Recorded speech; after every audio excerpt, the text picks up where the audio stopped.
नमस्कार, मैं अभिषेक कुमार और आप देख रहे हैं द न्यूज लॉन्चर।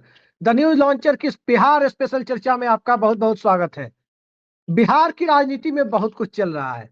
एक तरफ दिल्ली में एनडीए सांसदों की पार्टी डिनर पार्टी में अमित शाह का पहुंचना और उस डिनर पार्टी के पहले तिरहुत से जनता दल यूनाइटेड की जमानत जब्त होना विधान परिषद के चुनाव में, और इन सब के बीच लालू यादव का बयान आना, नीतीश कुमार पर आंख सेकने निकलने जैसा तंज कसना, खासकर जब वो महिला संवाद यात्रा पर निकल रहे हो, और इसके आगे बढ़कर देखें तो उन परिस्थितियों का बनना जिसमें जो लोग भारतीय जनता पार्टी के हिमायती जेडीयू के अंदर है या भारतीय जनता पार्टी से है या फिर लोक जनशक्ति पार्टी से है, उन सब के खिलाफ लगातार हमलावर रहे खेमे को नीतीश कुमार के द्वारा पटना में बड़े बड़े बंगले देकर पुरस्कृत करना।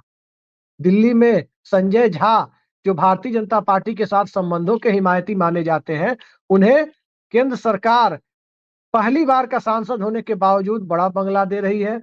तो पटना में चेतन आनंद, जिनके पिता आनंद मोहन लगातार भाजपा समर्थक जदयू नेताओं के ऊपर हमलावर बने हुए हैं, उन्हें नीतीश कुमार बड़ा बंगला दे रहे हैं। ये कौन सी राजनीति है? और इस राजनीति के बीच जो लोग प्रवक्ताओं के बयान को ही सब कुछ मान लेते हैं कि जदयू और राजद के बीच संबंधों का धागा टूट गया है, तो उनके लिए बताते चले कि नीतीश कुमार और लालू यादव के बीच के बयान को अंतिम सत्य मानने वाले लोग भारी मुगालते में है। नीतीश कुमार ने तो ऐसा बोलने का खुद अधिकार लालू यादव को दे रखा है, क्योंकि विधानसभा के अंदर एक बार जब तेजस्वी यादव नीतीश कुमार पर कुछ तंज कस रहे थे, जो कुछ लोगों को बिलो द बेल्ट लग रहा था, उस पर नीतीश कुमार ने क्या कहा लालू यादव के लिए तेजस्वी यादव को, जरा ये सुन लीजिए। तो कुछ बात हम पर नहीं बोलना चाहिए, सब बोलने का आपके पिताजी को अधिकार है, समझ गए ना। जरा एक बार और दिखाइए हमारे दर्शकों को। हम पर नहीं बोल आपको कुछ बात हम पर नहीं बोलना चाहिए, सब बोलने का आपके पिताजी को अधिकार है, समझ गए ना। तो देखा आपने, तेजस्वी यादव को नीतीश कुमार कह रहे हैं कि ये सब बोलने का अधिकार उनके पिताजी को है, यानी लालू यादव को है। तो लालू यादव ने जो कहा नीतीश कुमार को, नीतीश कुमार उसका लोड बहुत नहीं लेते हैं। वो तो कह रहे हैं कि इस तरह की बातें बोलने का अधिकार उनको है, चाहे वो पलटू राम बोले, कुछ भी बोले। तो सवाल ये उठता है कि नीतीश कुमार के बारे में, उनकी महिला संवाद यात्रा के बारे में लालू यादव ने कहा, इस बात को लेकर प्रवक्ताओं का तो यही धर्म है, यही उनकी ड्यूटी है, उन्हें करना भी चाहिए कि अपने नेता का, अपनी पार्टी के एजेंडे का, अपने कार्यक्रमों का वो बचाव करें। लेकिन इसका मतलब बिहार की राजनीति में अंदर खाने क्या चल रहा है, और 115 और 7-6 वाली थ्योरी क्या है, इन सब पर हम चलते हैं चर्चा के लिए सीधे वरिष्ठ पत्रकार और जाने माने राजनीतिक विश्लेषक ऋषि मिश्रा जी के पास। ऋषि जी, बहुत बहुत स्वागत है आपका हमारे इस चैनल पर। हम आपसे एक एक कर बिंदुवार जवाब चाहेंगे, और हमारे दर्शकों को बताइए कि क्या परिस्थिति है, जिन परिस्थितियों में नीतीश कुमार की पार्टी एक तरफ भारतीय जनता पार्टी के साथ फिलहाल राजनीतिक संबंधों का निर्वाह भी कर रही है, तो दूसरी तरफ भारतीय जनता पार्टी समर्थक नेताओं और भारतीय जनता पार्टी के प्रति हमलावर लोगों को बंगला देकर पुरस्कृत भी कर रही है। और दिल्ली में पहली बार के सांसद जिनको फ्लैट मिलना चाहिए, उन संजय झा को फ्लैट के बदले तुगलक लेन में बंगला मिल रहा है। तो पटना में चेतन आनंद, जो आनंद मोहन के बेटे हैं, जो पहली बार के विधायक हैं, जो फ्लैट ही उनको आधिकारिक तौर पर मिलना चाहिए, उन्हें नीतीश कुमार बंगला दे रहे हैं। मतलब जो जिसके खिलाफ बोल रहा है उसे बंगला दे रहे हैं नीतीश कुमार, और दिल्ली में बंगला दिया जा रहा है। तो बंगले की सियासत क्या लग रहा है, कहां जाएगी? बिल्कुल, ये तो आश्चर्य की बात है। चेतन आनंद पहली बार विधायक बने हैं और उनको जो बंगला आवंटित किया गया है, जनरली वो बंगला मंत्रियों को आवंटित किया जाता है। ठीक विपरीत दिल्ली में देखें तो संजय झा पहली बार राज्यसभा के लिए चुने गए हैं, पहली बार पार्लियामेंट गए हैं, संसद के लिए चुने गए हैं। उनको जो बंगला आवंटित किया गया है वो भी एक केंद्रीय मंत्री को आवंटित किया जाता है वो बंगला। तो कुछ न कुछ बिटवीन द लाइंस है। और सबसे बड़ी बात है कि संजय झा बिहार एनडीए के तमाम नेताओं को भोज पे आमंत्रित किए थे। आपने देखा कि जेडीयू से अधिक बीजेपी के सांसद वहां एक्टिव थे। वहां चीफ गेस्ट कौन थे? अमित शाह थे। उसके बाद बीजेपी के अध्यक्ष जेपी नड्डा भी पहुंचे, एलजेपी आर के अध्यक्ष चिराग पासवान पहुंचे, हम पार्टी के अध्यक्ष जीतनराम मांझी पहुंचे, बिहार से भागे भागे दोनों डिप्टी सीएम पहुंचे। लेकिन जो पूरे फंक्शन के जो दुल्हा थे यानी माननीय नीतीश कुमार, बिहार के राजनीतिक भाषा में कहें और तेजस्वी यादव के भाषा में कहें तो आदरणीय चाचा जी मौजूद नहीं थे। जबकि चाचा जी को संजय झा ने रिक्वेस्ट किया था कि 5 मिनट के लिए भी कुछ अपने बिजी शेड्यूल से आप आ जाएंगे तो थोड़ा महफिल बन जाएगा। लेकिन संजय झा के रिक्वेस्ट को कहीं न कहीं नीतीश कुमार ने दरकिनार कर दिया।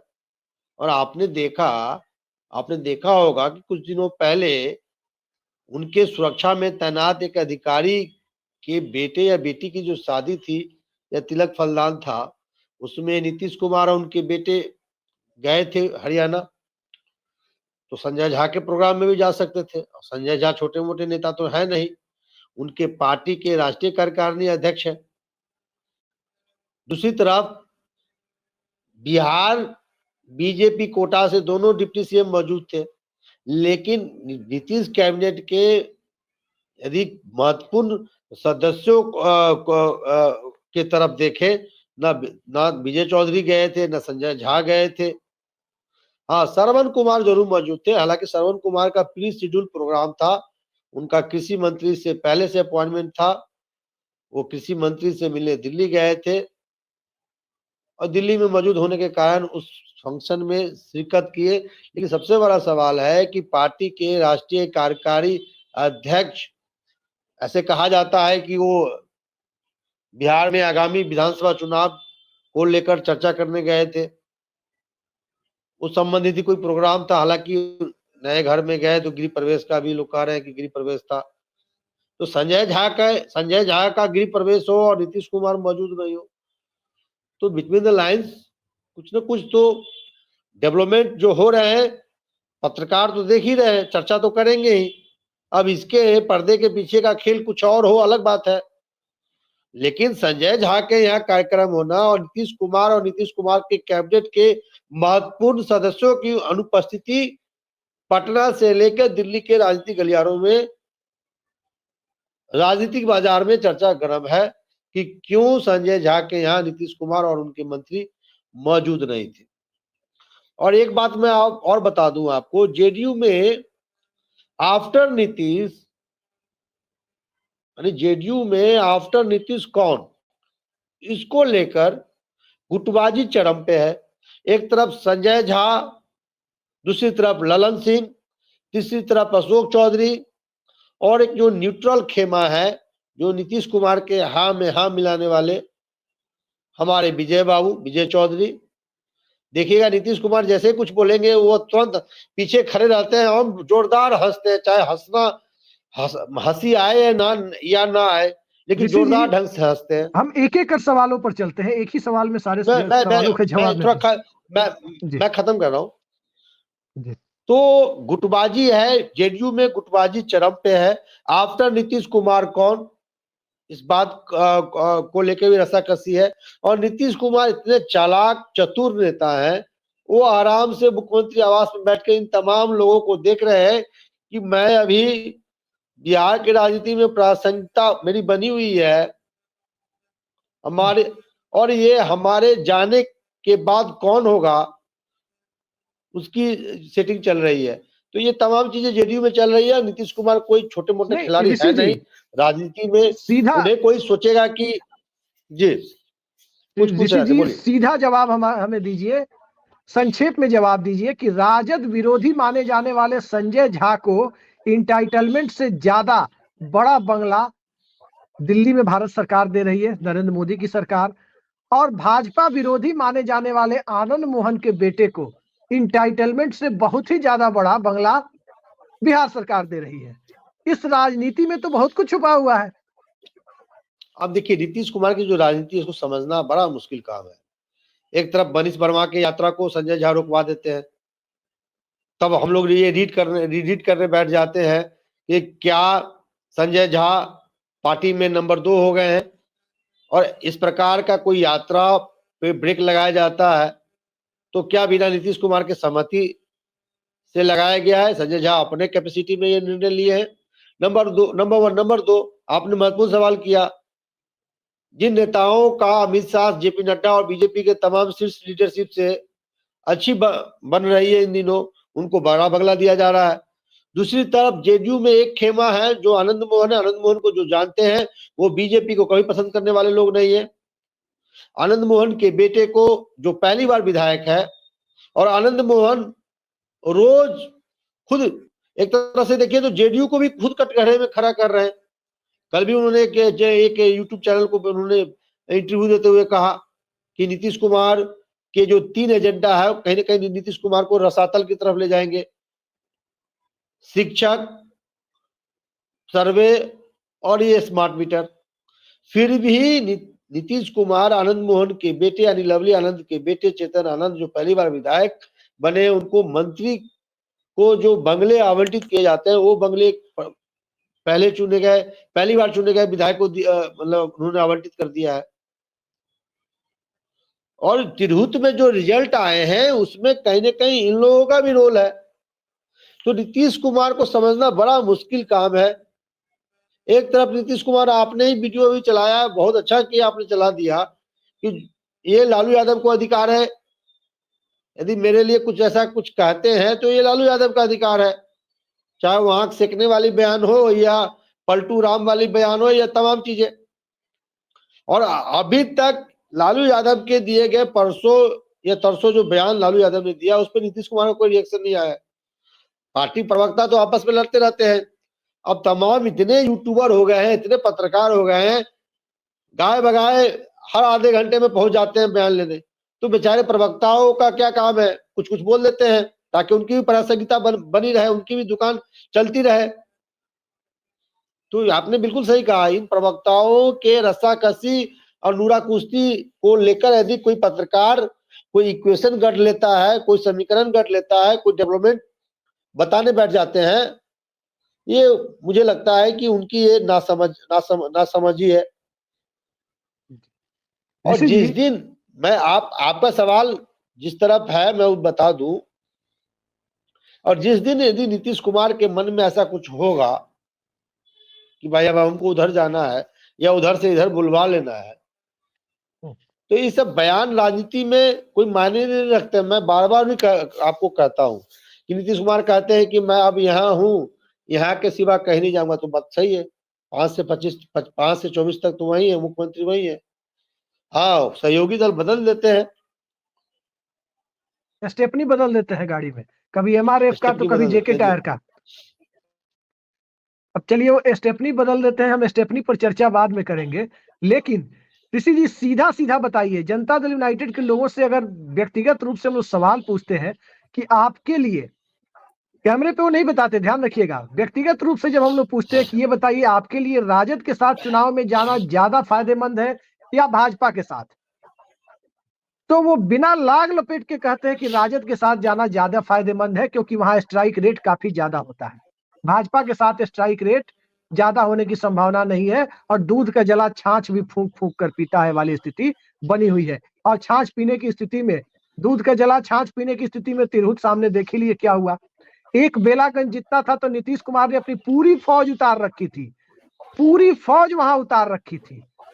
क्या लग रहा है भारतीय जनता पार्टी और जनता दल यूनाइटेड के रिश्तों के बीच वोटों का समीकरण जो चुनाव जीतने का एकमात्र फॉर्मूला होता है गठबंधन की सियासत के लिहाज से देखें तो क्या लगता है नीतीश कुमार ने नरेंद्र मोदी को कोई समर्थन देने के लिए भले ही अपना नुकसान हो जाए, ये सोच करके नीतीश कुमार ने भाजपा के साथ ही बने रहने का फैसला तो नहीं किया है, या कुछ चल रहा है? देखिए, जो डेवलपमेंट हुए हैं उसके आधार पे यदि आप कहें, तिरहुत में जो नतीजे आए हैं और तिरहुत में जिस प्रकार से एनडीए में जिस प्रकार से बिखराव देखा है, देखिए एक एक एक एक जो होता है कि आपको हम मदद नहीं करें, हम साइलेंट बैठ जाएं, घर बैठ जाएं। एक होता है आपका नुकसान पहुंचाने के लिए हम तन मन धन लगा दें। तो मैंने तो तिरहुत में ये देखा है कि बीजेपी जो एनडीए के जो अलायंस पार्टनर है, खासकर बीजेपी और एलजेपी, हाँ बीजेपी एलजेपी के शीर्ष लीडरशिप की सहमति थी या नहीं थी मैं नहीं कह सकता हूं, लेकिन तिरहुत में एलजेपी और बीजेपी के जो तमाम बड़े नेता थे वो तो जेडीयू के उम्मीदवार को हराने में लगे हुए थे। एक होता है कि घर बैठ जाना, न्यूट्रल हो जाना, ठीक है हमको इस चुनाव से कोई मतलब नहीं है, लेकिन आप एनडीए के अधिकृत उम्मीदवार यानी जेडीयू के अधिकृत उम्मीदवार को हराने के लिए तन मन धन लगा दे और इस डेवलपमेंट की जानकारी नीतीश कुमार को नहीं हो और फिर भी नीतीश कुमार इन अलायंस पार्टनर के सहारे विधानसभा चुनाव में जाए, तो फिर तो इसे क्या कहा जा सकता है? इसे क्या कहा जा सकता है? ये किसी से छुपा हुआ नहीं है। आप अभिषेक झा से ऑफ द रिकॉर्ड बात कर ले, आप देवेश चंद्र ठाकुर से ऑफ द रिकॉर्ड बात कर ले, जेडीयू के तमाम बड़े जो नेशनल जनरल सेक्रेटरी है उनसे बात कर ले, जेडीयू के कई मंत्रियों से बात कर लीजिए कि किस प्रकार अच्छा, से किसके कैंडिडेट थे चिराग अभिषेक झा? देखिए अभिषेक झा तो जेडीयू के उम्मीदवार थे। ऐसा चर्चा है कि अब आज पटना से किसी पत्रकार ने बताया कि अभिषेक झा को टिकट दिलाने में संजय झा का भी बहुत बड़ा रोल था। तो संजय झा का रोल था तो संजय झा पूरे अपनी टीम को क्यों नहीं उतारा तिरहुत में? देवेश चंद्र ठाकुर के सहारे क्यों छोड़ दिया? संजय झा राष्ट्रीय कार्यकारी अध्यक्ष थे हैं, उन्होंने तमाम जेडीयू के जो बड़े नेता उनको एक्टिव क्यों नहीं किया? बीजेपी एलजेपी को छोड़ दीजिए। मैं तो मुझे यहां तक की जानकारी है कि जेडीयू के तमाम विधायक पार्टी पदाधिकारी बिल्कुल इनएक्टिव थे और एलजेपी बीजेपी के नेता तो हराने के लिए तन मन धन लगा रखे थे।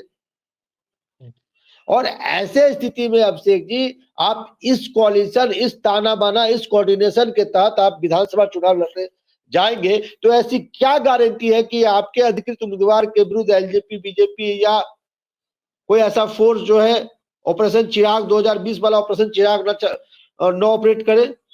किसकी क्या गारंटी है? तो इन तमाम चीजों को विधानसभा चुनाव में जाने से पहले नीतीश कुमार को नट बोल्ट जो होता है उसको टाइट करना होगा, अपने सहयोगी दलों की मंशा समझनी होगी। जो शिंदे के साथ बीजेपी ने किया, आज तक बंटवारा हो पाया है महाराष्ट्र में? डिपार्टमेंट नहीं, किस मंत्री के जिम्मे क्या कौन सी विभाग होगी, इसका बंटवारा हो चुका है। खबर तो ये है कि अब फाइनेंस विभाग भी देने से बीजेपी ने मना कर दिया है। शिंदे उधर गिरी मांग रहे थे। मैं एक इक्वेशन बता दूं, ममता बनर्जी, इधर लालू यादव ने ममता बनर्जी को लेकर बयान दे दिया कि ममता बनर्जी को इंडिया गठबंधन लीड करना चाहिए। मैं तो एक ऐसी परिस्थिति का परिकल्पना करता हूं कि नीतीश कुमार के मन में कहीं ना कहीं ये लालसा है कि हम प्रधानमंत्री बने, तो ममता बनर्जी इस बात को लेकर चंद्रबाबू नायडू को राजी कर ले कि भाई नीतीश प्रधानमंत्री, आपको हम वित्त विभाग दे देंगे, आपको पैसा चाहिए। आंध्र प्रदेश चंद्रबाबू नायडू को मंत्रालय नहीं, पैसा चाहिए अपने राज्य के लिए, ठीक है आपको वित्त विभाग दे दिए। इधर शिंदे साहब रूठे हुए हैं कि हमको महाराष्ट्र का गृह विभाग दे दो। तो भैया तुम महाराष्ट्र का क्या देश का गृह विभाग ले लो, 7 MP 8 MP उनके भी हैं, 12 नीतीश कुमार के हैं, और नीतीश कुमार चाहेंगे तो चिराग पासवान को भी अपने साथ ले आएंगे, तो नीतीश कुमार का भी सपना पूरा हो जाएगा, उधर चंद्रबाबू नायडू का भी सपना पूरा हो जाएगा, और तमाम 21-22 दलों का जो विपक्षी कुनबा है उनको भी नरेंद्र मोदी से छुटकारा मिल जाएगा। या देखिए बैठे बैठे मैंने फॉर्मूला दे दिया है, और इसके लिए नीतीश कुमार सरकार बनवा देंगे। नीतीश कुमार बैठे बैठे अभी सरकार गिरा देंगे बिहार का। यदि ये वीडियो, ये क्लिप नीतीश कुमार के पास चले जाए, बिहार तो का या नीतीश मोदी कुमार मतलब बिहार का भी और मोदी सरकार दोनों गिर जाएगा। चलिए उस पर तो चर्चा अलग से होगी। प्रधानमंत्री बनेंगे, आप सुन लीजिए, एक मिनट सुन लीजिए, नीतीश कुमार प्रधानमंत्री बन जाएंगे तो बिहार की सरकार रहेगी, बीजेपी जेडीयू कोalition सरकार रहेगी क्या?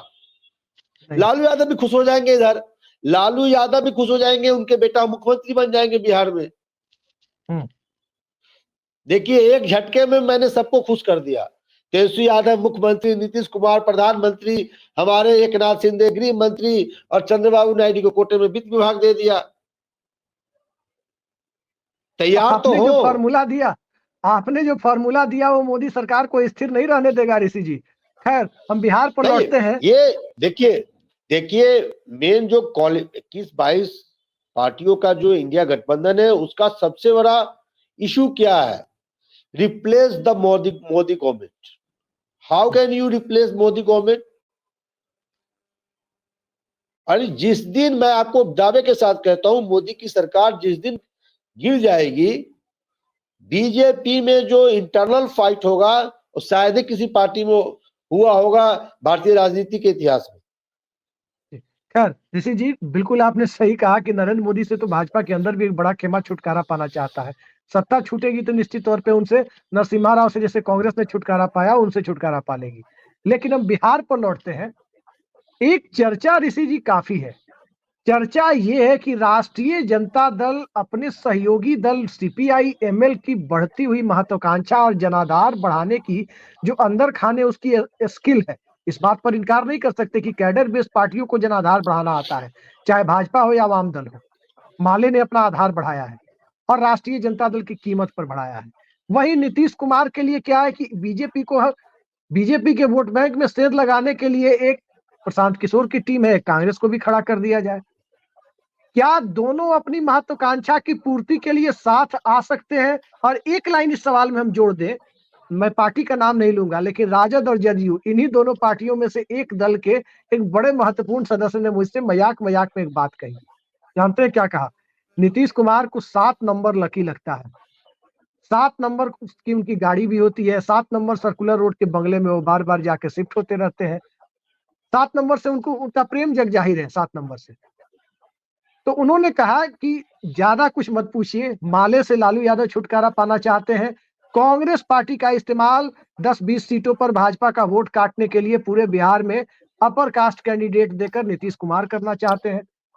तो इस परिस्थिति में 115, 7 और 6 उन्होंने कहा। मैंने पूछा क्या है? बहुत कुरेदने पर उन्होंने बताया कि दोनों पार्टियां 115 लड़े, 7 सीपीआई और 6 सीपीएम। क्या लगता है, चुनाव करीब आने पर इस तरह की संभावनाओं का द्वार खुल जाएगा क्या? और 115 ध्यान रखिए, 115 का जोड़ भी 1-1-5 साथ ही होता है, उन्होंने मुझे समझाया। देखिए, अब नीतीश कुमार के मन में क्या है ये कहा नहीं जा सकता है, लेकिन जो जी आप कह रहे हैं और राजनीति में संभव है। और देखिए, इन दिनों कांग्रेस से लालू यादव के जो संबंध है बेहतर नहीं है। आपने देखा लालू यादव ने कांग्रेस को लेकर क्या कहा। कल भी जो सब प्रभारी है कांग्रेस के, शाहनवाज आलम, शायद खगड़िया या कटिहार में, उन्होंने कहा कि कांग्रेस अधिक से अधिक सीटों पर चुनाव लड़ेगी और 2 डिप्टी सीएम, जिसमें एक जो डिप्टी सीएम होंगे वो मुस्लिम कौम से होंगे। क्या इस प्रकार का फॉर्मूला के लिए लालू यादव तैयार होंगे? कांग्रेस कम से कम 100 सीटों में चुनाव लड़ना चाहती है। पिछले बार 70 सीटें कांग्रेस के खाते में गई थी। हमारे पास जो इंफॉर्मेशन है कि यदि नीतीश कुमार इधर नहीं आते हैं, वही राजद, कांग्रेस और लेफ्ट का कोalition यदि होता है, तो 40 सीटों से अधिक कांग्रेस को देने को तैयार नहीं है राजद। ये तमाम रस्साकसी चल रहा है और इस बात का भी चर्चा है कि यदि राजद, जेडीयू और लेफ्ट मिलकर यदि चुनाव लड़ते हैं तो कांग्रेस को इस गठबंधन से आउट कर दिया जाए। केंद्र में रहेगा, और राज्य आपने में बिल्कुल आउट कर सही दिया कहा, जाए। वो संख्या 110 हो सकती है, वो संख्या 115 या 115 हो सकती है, लेकिन ये तय है कि यदि जेडीयू आरजेडी मिलकर चुनाव लड़ती है तो बराबर बराबर सीटों पे ये चुनाव लड़ेगी। अच्छा, एक अब चीज ये बताइए है ऋषि जी, जी 115 सीट नीतीश कुमार राजद के साथ मिलकर लड़े और 115 सीट नीतीश कुमार की पार्टी भाजपा के साथ मिलकर लड़े। संभावनाओं का द्वार नीतीश कुमार की पार्टी के लिए कि कहां पर जाकर बड़ा हो जाता है, इधर या उधर? देखिए, यदि इसके लिए पहले आपको, देखिए नीतीश कुमार भी समझते हैं, नीतीश कुमार खुद ईमानदार है, इसमें कोई दो राय नहीं। नीतीश कुमार के राजनीतिक जीवन पे आज तक कोई मतलब दाग नहीं लगा, लेकिन नीतीश कुमार के आसपास ऐसे लोग हैं जिन्होंने करोड़ों अरबों रुपया कमाया है नीतीश इस 15-20 साल के सरकार में। ये तमाम जो लोग हैं वो अमित शाह और नरेंद्र मोदी की सरकार की नजर में है। एक एक एक एक एक प्लेयर को तो केंद्र सरकार ने जेल भेज दिया। आपको संजीव हंस का मालूम है, संजीव हंस का किन किन लोगों से संबंध है, उससे भी तमाम जेडीयू के जो बड़े नेता है, मंत्री है, वो सहमे हुए हैं। तो क्या नीतीश कुमार इस फैसले के लिए पार्टी को तैयार कर पाएंगे? क्योंकि आफ्टर नीतीश तमाम ऐसे नेता हैं जिन्होंने अकुल संपत्ति अर्जित की है ये 15-20 सालों में। तो नीतीश कुमार को इस बात का भी डर है कि इन लोगों के सहारे उनको भी घेरने का प्रयास किया जाएगा। नीतीश कुमार तभी गठबंधन तोड़ेंगे मेरे हिसाब से जब केंद्र सरकार को डिस्टेब्लिश किया जा सके। और मैंने जो फार्मूला बताया है उस फार्मूला के तहत एक झटके में बिहार और केंद्र की सरकार को गिराया जा सकती है। बिहार में तो सरकार नहीं गिरेगी, बस लालू यादव की इच्छा पूरी हो जाएगी, नीतीश कुमार की इच्छा पूरी हो जाएगी। नायडू को वित्त मंत्रालय मिल जाएगा, जितना पैसा चाहिए खुद से ही ले लीजिए। और आप कहाँ वो राज्य में मांग रहे हैं गृह मंत्रालय, शिंदे राज्य में मांग रहे हैं, आप उन्हें केंद्र में ही गृह मंत्रालय दिलवा दे रहे हैं। लो भाई, सरकार का पूरा स्ट्रक्चर बदल जाएगा। सरकार का पूरा स्ट्रक्चर बदल जाएगा। दूसरा फार्मूला ये भी हो सकता है कि भाई जो राजनीति के चाणक्य हैं, राजनीति के अंतिम वेला में है, प्रवेश कर चुके हैं, शरद पवार को बना दीजिए, नीतीश कुमार को डिप्टी प्रधानमंत्री बना दीजिए। और शरद पवार के नाम पे मुझे लगता है शरद पवार के सुन लीजिए, अरे बहुत बड़ी खबर है भाई साहब, शरद पवार के नाम पे तमाम महाराष्ट्र के नेता तैयार हो जाएंगे। ऋषि जी, आखिरी सवाल पर आ रहे हैं। जज इलाहाबाद हाई कोर्ट के जज शेखर यादव के खिलाफ महाभियोग के मुद्दे पर वो 36 सांसदों ने दस्तखत किए हैं और बिहार का चुनाव सामने है। नीतीश कुमार के सामने, नीतीश कुमार की पार्टी को मुसलमानों का वोट मिलता रहा है, भले ही ललन सिंह कुछ भी कहें। दूसरी तरफ जज साहब जिस समुदाय से आते हैं वो यादव है।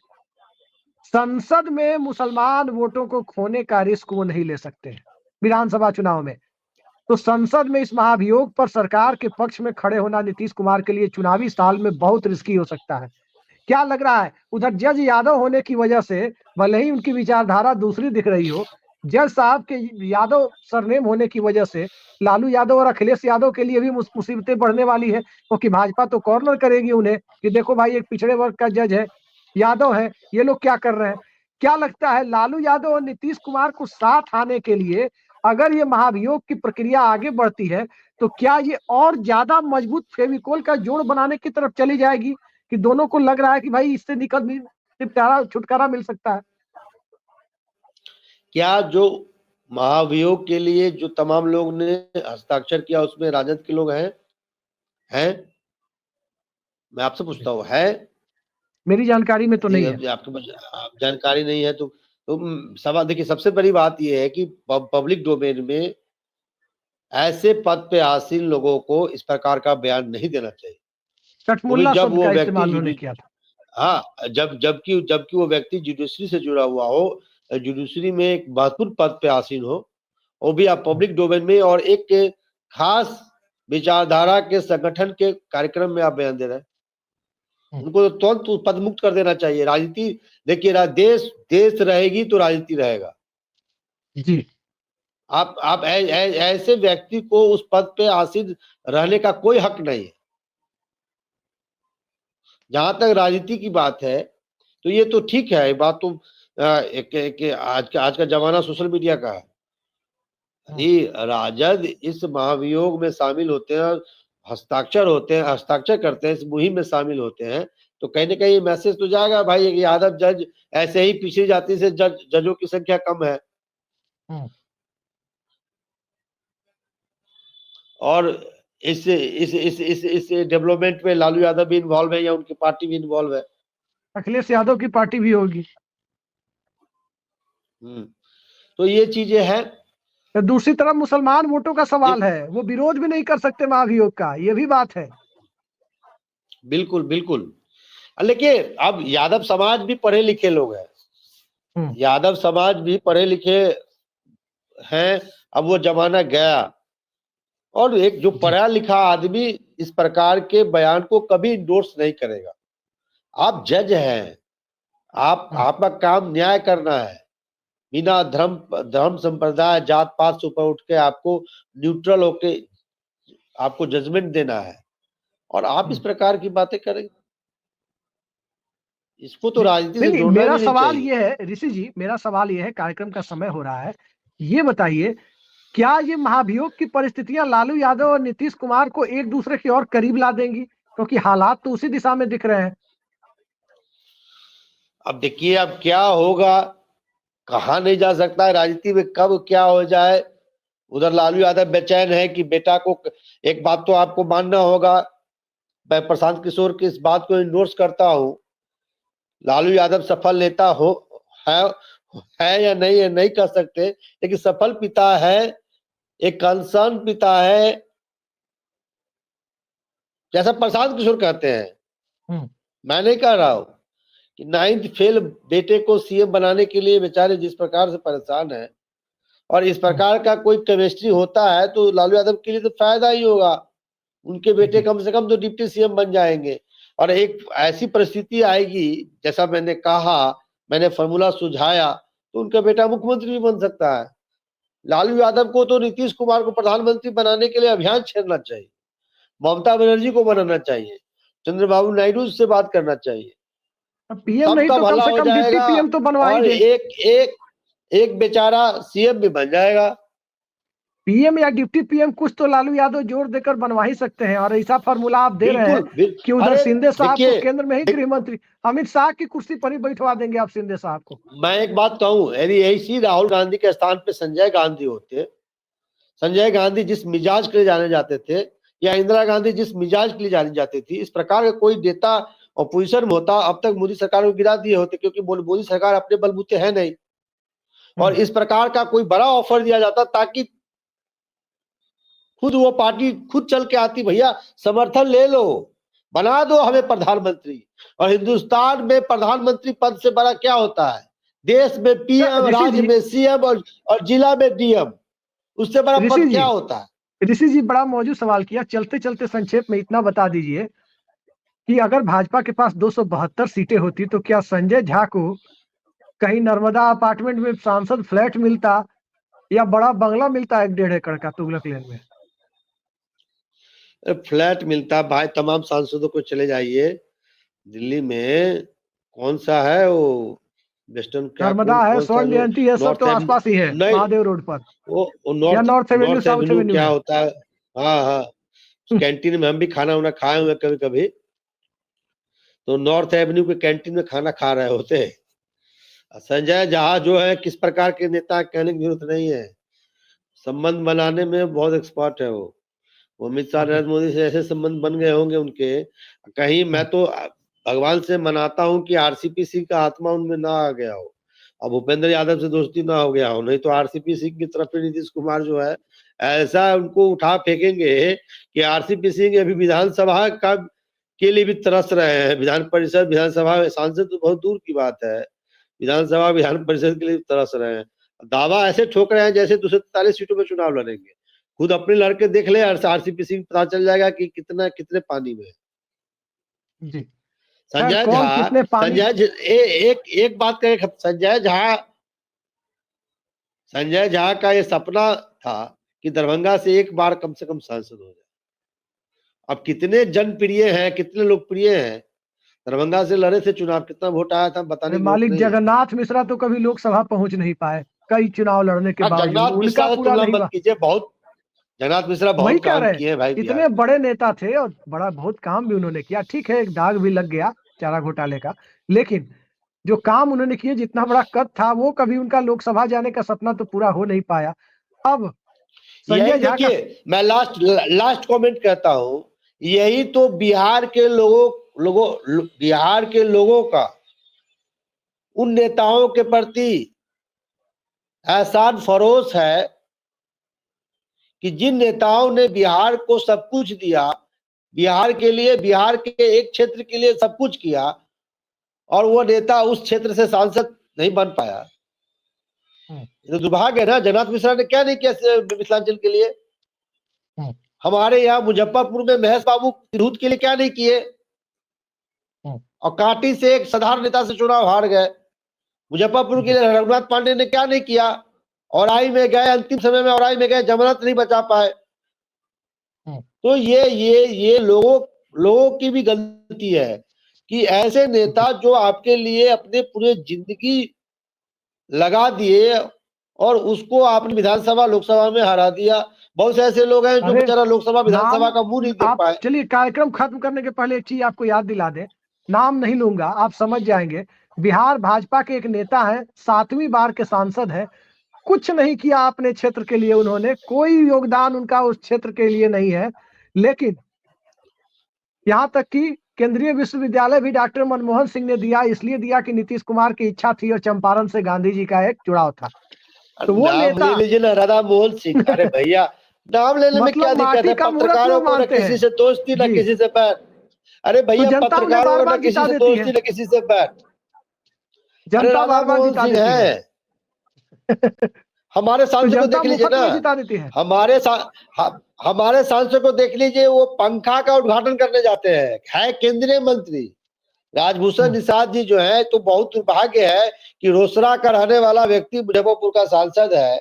मुजफ्फरपुर के तमाम लोग निकम्मे हो गए, तमाम लोग, मतलब राजनीति में इतनी शून्यता आ गई कि रोसड़ा से हमारे लोगों, हमारे भारतीय जनता पार्टी को उम्मीदवार लाना पड़ा।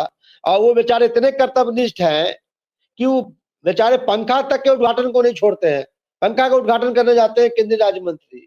मैंने एक बार उनके पीए को एक सामाजिक काम के लिए, मैं पर्सनल काम के लिए, सामाजिक काम के लिए कहा, तो उनके पीए कहते हैं कि लिखित में दीजिए।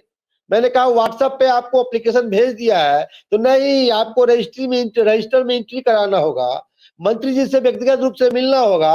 हम पत्रकारिता करें कि मंत्री जी से व्यक्तिगत जाके मिले, उनसे चाय पिए?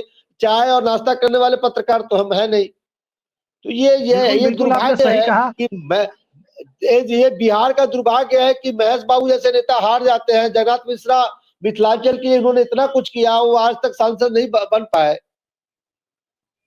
लोकसभा नहीं और जा पाए, एक बार बड़े बड़े राज्यसभा गए डकैत, थे। अब बड़े बड़े डकैत जो है पार्लियामेंट में सुशोभित हो रहे हैं। तो ये बिहार की जनता की जय हो, क्या कहें हम।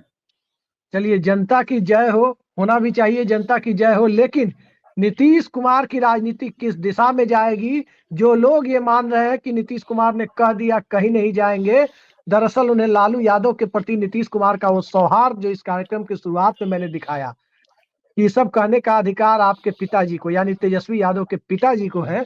इससे आप अंदाजा लगा सकते हैं कि महिला संवाद यात्रा पर लालू यादव ने जिस तरह की भी भाषा बोली, निश्चित तौर पर उस भाषा से हम कतई सहमत नहीं हो सकते, लेकिन नीतीश कुमार ने उस भाषा का कोई लोड ले लिया, या नीतीश कुमार ने राष्ट्रीय जनता दल के साथ भविष्य में संबंध, राजनीतिक संबंध नहीं रखने की कसम खा ली, ऐसा सोचना राजनीतिक रूप से मूर्खता है। आने वाले वक्त का इंतजार कीजिए। गठबंधन विशुद्ध रूप से सिर्फ और सिर्फ एक सिद्धांत पर होता है, single principle of alliance politics. कौन कितना वोट ट्रांसफर करा पाता है, बाकी दुनिया का कोई सिद्धांत इस गठबंधन की राजनीति में काम नहीं करता। तो देखते जाइए क्या होता है। आज की बेहद सार्थक चर्चा में जुड़ने के लिए ऋषि मिश्रा जी ने समय निकाला, बहुत बहुत धन्यवाद ऋषि जी आपका। नमस्कार।